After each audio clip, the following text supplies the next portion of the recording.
नमस्कार वर्दी साहब, पीटीआई के इस दौरे हुकूमत में आपके ख्याल में क्या महंगाई को कभी ब्रेक लगेगी? जी, लग सकती है ब्रेक, अगर हुकूमत रुपए की कदर को कंट्रोल करे और डॉलर की उड़ान को रोके, बिजली की कीमतें कम करे, गैस की कीमतों को कंट्रोल करे, तो यकीनन महंगाई कंट्रोल हो सकती है।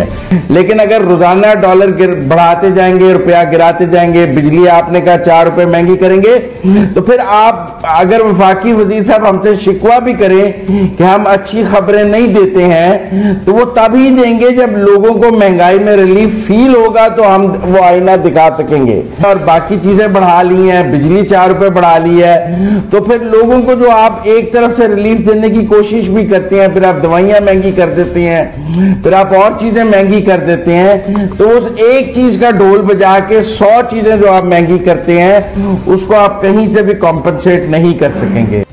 8% नहीं महंगाई 12% से आगे चली गई है और खाने पीने की अशिया में 20% इंक्रीज है, 20% इंक्रीज है। मुजम्मिल रुपए की कदर की बात कर रहे थे, मैं डॉलर की बात नहीं कर रहा। रुपए की कदर जब गिरती है तो सब कुछ गिर जाता है। इसी तरह खाने पीने की अशिया बहुत महंगी है, मार्केट जाके देखें तो बड़े मसाइल होंगे और इन मसाइल को हमें समझना होगा। 12.6% महंगाई की शरह है आपकी और कर्जे आपके बढ़ते चले जा रहे हैं, उन पर सूद बढ़ रहा है आपका, उन पर सूद मुस्तकिल बढ़ रहा है और हमारे ब्रादर दोस्त इस्लामी मालिक हमसे सूद ले रहे हैं। एक अफसोसनाक बात ये, तो मैं ख्याल पहले तस्लीम करना होगा हमको कि हमारे यहाँ बुरी सूरत हाल है, महंगाई बहुत ज्यादा है, फिर शायद हम मसले का हल निकाल सके। अच्छा, जब अपोजिशन का दौर था और कंटेनर पे खड़े होकर प्राइम मिनिस्टर इमरान खान तकरीरें करते थे, उस वक्त तो ये बातें बहुत अच्छी लगती थी कि मैं किसी को नहीं छोड़ूंगा, माफिया है पाकिस्तान में, पाकिस्तान को माफिया से कब्जा छुड़ाना है। तो ये इनका काम था। 3-3.5 साल गुजर गए, अगर अभी भी हमें माफियाज की स्टोरी सुना दी जाए तो वो तो इलेक्शन में आके आपका बेड़ा गर्क हो जाएगा, क्योंकि आवाम को किसी फैक्ट्स एंड फिगर से उनको परवाह नहीं है कि आप बताएं कि जी इतनी रेमिटेंसेस बढ़ गई। अभी ट्वीट किया था कि एफबीआर ने इतनी कलेक्शन ज्यादा कर ली, हमारी बम्पर क्रॉप्स हो गई, उसका एंड रिजल्ट किधर है? आवाम को उसका क्या फायदा मिल रहा है? आवाम में तो वाकई जो सैलरीड तबका है या गरीब तबका है वो तो बड़ी बुरी तरह पिस गया है। आप कोई चीज बाजार लेने के लिए जाए, आपके होश उड़ जाते हैं। लोग किस तरह अपने घरों के खर्चे चला रहे हैं, किस तरह चूल्हे जला रहे हैं, किस तरह अपने बच्चों को पढ़ा रहे हैं, किस तरह उनकी फीसें दे रहे हैं। किसी से जाके आप पूछे, आपके चैनल पे भी कई लोगों ने महंगाई के ऊपर प्रोग्राम किए, मैंने भी महंगाई पे प्रोग्राम किया। आप देखें कि लोग जो है ना वो काटने को दौड़ते हैं, रो रहे होते हैं, हर कोई अपनी अपनी स्टोरी सुना रहा होता है। तो ये सब चीजें हुकूमत को पता होनी चाहिए।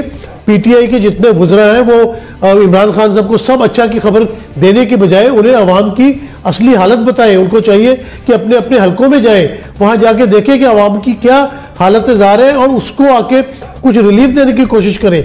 अगर आप रिलीफ नहीं देंगे तो उसका नुकसान सबसे बड़ा आपको ही होगा। तो आपको चाहिए कि टीवी पे आके बातें तो करते हैं कि जी हमें पता है महंगाई हो रही है, आम आदमी तंग है इससे, लेकिन उस महंगाई का कुछ सद्देबाब किसने करना है? कोई बाहर से तो नहीं आएगा, ये वफाकी गवर्नमेंट की ही जरूरत है, अपनी जिम्मेदारी है। और सब लोग जो है वो पीटीआई की गवर्नमेंट की तरफ ही देखते हैं कि इन्होंने आना था, इन्होंने तब्दीली लेके आनी थी, इन्होंने नौकरियां देनी थी, इन्होंने घर देने थे, वो सब वादे कहां गए? तो मेरे ख्याल से ये सारी जिम्मेदारी वफाकी हुकूमत की बनती है और इनको बड़ी अब जो है इसके ऊपर सोचना चाहिए। उसमें अगर मैं ये कहूं कि worst agreement with the IMF किसने किया है तो वो पीटीआई ने किया है, क्योंकि पहले भी लोग चल रहे थे आईएमएफ के साथ। इस दफा जो एक ऐसे लग रहा है कॉलोनियल इकोनॉमी वापस आ रही है, जिस तरह हमारे एसेट्स, ये बातें भी हो रही हैं कि पाकिस्तान से बाहर जो पाकिस्तान के एसेट्स हैं, अगर सऊदी अरेबिया जो हमें पैकेज दे रहा है, हम उसको 48 आवर्स के नोटिस पे जब वो हमसे वापस मांगेंगे, अगर हम नहीं देंगे तो वो हमारे एसेट्स सेल कर देंगे। This is shocking, this is very shocking, because आपको इस हद तक जाना पड़ गया कि आप अपने एसेट्स को भी डिक्लेयर कर रहे हैं कि ठीक है अगर हमने आपकी पेमेंट वापस नहीं की तो आप वो कर सकते हैं। तो ये वाली जो इतनी बड़ी शर्त है सऊदी अरेबिया ने जो लगाई है, उसके बावजूद जो आपने उनसे बोरोइंग की है, इस पे कोई डिबेट नहीं हो रही। इसी तरह डिलेड पेमेंट पे जो ऑयल हम उनसे दोबारा लेने जा रहे हैं, उस पे कोई बात नहीं हो रही। IMF के साथ साइन क्या हुआ है, उस पे कोई बात नहीं हो रही। इट इज लाइक बिल्कुल एक ब्लैंक एक सरफेस है जिसके पीछे गवर्नमेंट क्या कर रही है हमें कुछ नहीं पता। नाज़रीन, मौशी बहरान से निकलने के लिए हुकूमत को IMF की सख्त शराइत कबूल करने के बाद एक और बड़ा चैलेंज दरपेश आ गया है। वो है सऊदी अरब जैसे दोस्त ममालिक की जानिब से भी कर्ज दिया जा रहा है और उस पर भी कड़ी शराइत लगाई जा रही है। इसी मामले पर बात करने के लिए हमें ज्वाइन कर चुके हैं साबिक चेयरमैन एहबिया और हमारे मौशियात जनाब शबर जैदी साहब। Thank you so much for joining us sir. Sir, सबसे पहले तो ये बताइएगा कि सऊदी अरब जैसा दोस्त मुल्क हमारा, उसकी तरफ से इतनी कड़ी शराइत लगाई गई हैं। जो गुज़िश्ता मुआहिदा हुआ था उसमें तो हम देख रहे थे कि एक रिफाइनरी लगानी थी, बराह रास्त सरमायाकारी की भी बात चल रही थी। इस बार सर क्या मुख्तलिफ हुआ कि इतनी सख्त शराइत कर्ज दी जा रही है, कर्ज पर भी इतनी कड़ी शराइत लगाई जा रही है? What went wrong sir? देखिए, आपने पता नहीं मेरा ट्वीट पढ़ा या नहीं पढ़ा। मैंने ट्वीट ये कहा था, लिखा है उसमें कि पाकिस्तान को चाहिए कि ये कर्ज की जो डिपॉजिट है इसको ड्रॉ नहीं करे और सऊदी अरब को ये पैसे मतलब उनसे ड्रॉ नहीं ले और उनका शुक्रिया अदा करके वापस कर दे कि हमें ये पैसे नहीं चाहिए। अब जहां तक आपने बात की कि दोस्त बरादराना मुल्क, देखिए आज की दुनिया में, कमर्शियल वर्ल्ड में और इस दुनिया में जो आज दुनिया चल रही है, कोई मुल्क किसी का दोस्त और दुश्मन नहीं है और हर मुल्क अपने माशी मफादात के हिसाब से काम कर रहा है।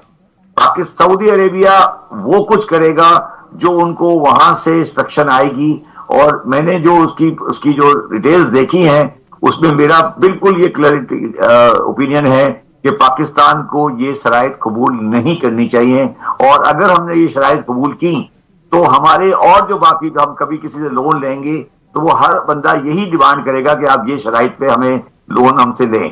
तो ये जो सऊदी अरब ने कंडीशंस डाली हैं हमारे लिए 3 बिलियन रुपीस को ऐसी बड़ी बात नहीं है। हम अपनी इंपोर्ट को कर्टेल करके और डिपॉजिट इशू करके, बॉन्ड इशू करके हम ये पैसे इकट्ठे कर सकते हैं। तो इसलिए मैं तो बड़ा क्लियर हूं कि ये दोस्त मुल्क और बरादराना मुल्क और इस्लामी जगजहती, ये सब अल्फाज हैं, इनकी कोई अहमियत नहीं है और अब कमर्शियल वर्ल्ड में हमें जिंदा रहना है और उसी को हम आगे लेके चलेंगे। अगर उनको ये पैसे इस शर्त पे देने हैं तो हमें ये काबिल कबूल नहीं होने चाहिए। ये मेरी व्यू है और ये मैं इससे बड़ा फर्म हूँ। ठीक है। और जब तक आप अफगानिस्तान के मसले को हल नहीं करेंगे और अफगानिस्तान में इंक्लूसिव गवर्नमेंट नहीं लेकर आएंगे, पाकिस्तान के ताल्लुकात वेस्टर्न वर्ल्ड से सही नहीं हो सकते और वेस्टर्न वर्ल्ड को भी आप, सऊदी अरब को भी आप पार्ट ऑफ ज्यू लॉबी समझे। ये Saudi Arab part of the Muslim lobby नहीं है, तो ये उन्हीं का हिस्सा है। तो उन्होंने जो किया है वो सही कर रहे हैं, वो उनका पॉइंट ऑफ व्यू ठीक है। वो समझते हैं कि हमारा जो स्टांस है वो अफगानिस्तान में ठीक नहीं है और हमें अफगानिस्तान में इंक्लूसिव गवर्नमेंट बनानी चाहिए। हम नहीं बना सकते, अफगानी बनाएंगे, मगर हमें उस इंक्लूसिव गवर्नमेंट के लिए कोशिश करनी चाहिए। अगस्त से लेकर दिसंबर हो गया और ये जो हमने अफगानी जो खेल खेल रहे हैं, ये खेल खत्म होना चाहिए और 4 बंदे बंदूकें लेके बैठ के आके तालिबान काबुल फतह कर लेते हैं। ये काफी गवर्नमेंट रिप्रेजेंटेटिव गवर्नमेंट नहीं है।